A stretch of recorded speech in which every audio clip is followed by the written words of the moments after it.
جسدی بیجان نفس میکشد. تاجیک ایر دو هواپیما را به اجاره گرفتن است. در سال 2022 نزدیک به 700,000 نفر شهروندی روسیه شده است. برکناری سابق همتای رستمی امامعلی در تاشکند از پلاته بالایی پارلمانی ازبکستان. شرکت دولتی تاجیک ایر به دلیل وضع بدی مالی و تکنیکی که یگان هواپیمای کارشایم ندارد در سال 2022 نیز پروازهای منتظم انجام نداده است. اما این شرکت نیت دارد پروازهای منتظم را در خط سیرهای مسافربری از سر گیرد. با اطلاع اگنتی اویاسیون گراجدانی تاجیکستان ریاست تاجیک ایر پیشنهادهایش را برای احیای فعالیتش با سروزیر جمهوری قاهر رسولزاده که رئیس شورای ناظران اگنتی می باشد پیشنهاد کرده است. گفته می شود تاجیک ایر با نظر داشت وضع فعلی همکاری هایش را با شرکت هواپیمایی سایز ویند ترکیه برای به اجاره گرفتن دو هواپیمای ایربوس به راه مانده است. مورد به ذکر است که تاجیک ایر با دلیل مشکلات تکنیکی و مالیوی از سپتامبر سال 2020 به این سو از انجام پروازهای منتظم کنار مانده است. با اطلاع اگنتی اویاسیون تاجیک ایر در سال 2022 تنها پروازهای مخصوص لیتر ا را با چرخبالهای می 8 AMT و می 172 انجام داده است و تمام.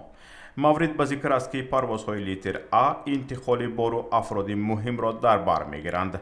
نقشه برای بازگشت تاجیک ایر به بازار مسافرکشی در حالی است که رئیس جمهوری تاجیکستان امامعلی رحمان ماه سپتامبر سال 2022 دلشاد اسمت الله زاده را از رهبری این شرکت برکنار کرده به جایش پرویز شادمانزاده را تعیین نمود.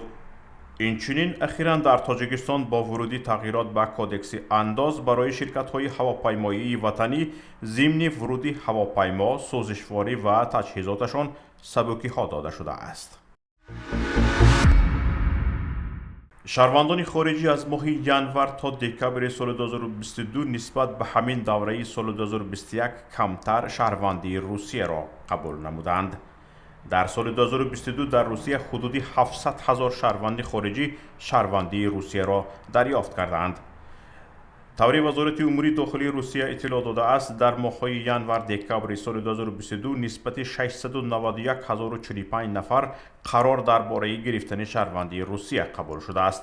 این آمار نسبت به سال 2021 44,000 نفر کمتر می باشد.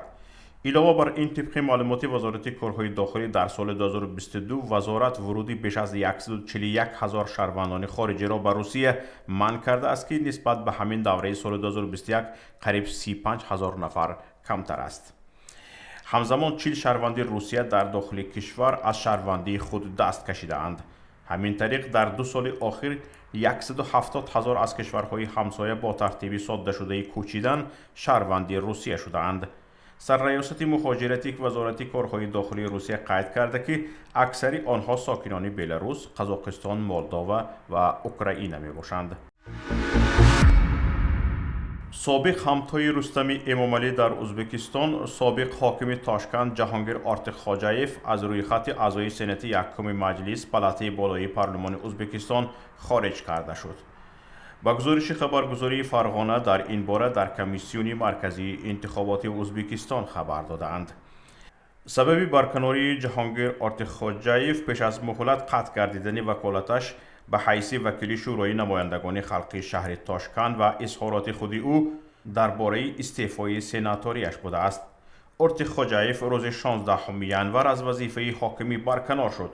سببی برکناری او آماده نبودن شهر تاشکند به موسم زمستان ربط داده شد.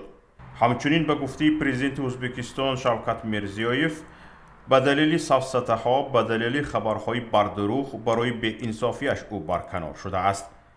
در همین حال به مشکلاتی که ساکنان پایتخت تاجیکستان شهر دوشنبه در سرمای زمستان روبرو شدند 10 برابر بیشتر از مشکلات تاشکند بود.